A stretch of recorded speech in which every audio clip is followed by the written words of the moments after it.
कोल्हापूर जिल्हा परिषदेच्या जिल्हा ग्रामीण विकास विभागाचा भोंगळ कारभार. 4 महिने घरकुलचे हप्ते नाहीत.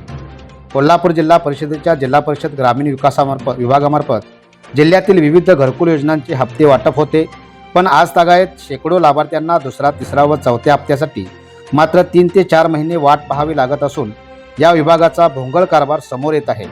त्यामुळे जिल्हा परिषदेचे नवनियुक्त पदाधिकारी यांचे या विभागावर लक्षच नाही का, असा प्रश्न उपस्थित होत आहे.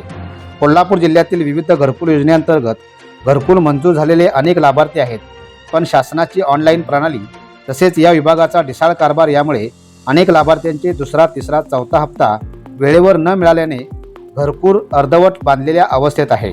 त्यामुळे सामान्य व गोरगरिबांचे घर बांधण्याचे स्वप्न अर्धवट राहणार असल्याचे चित्र दिसून येत असून जिल्हा परिषद पदाधिकारी व अधिकाऱ्यांनी लक्ष घालणे गरजेचे आहे.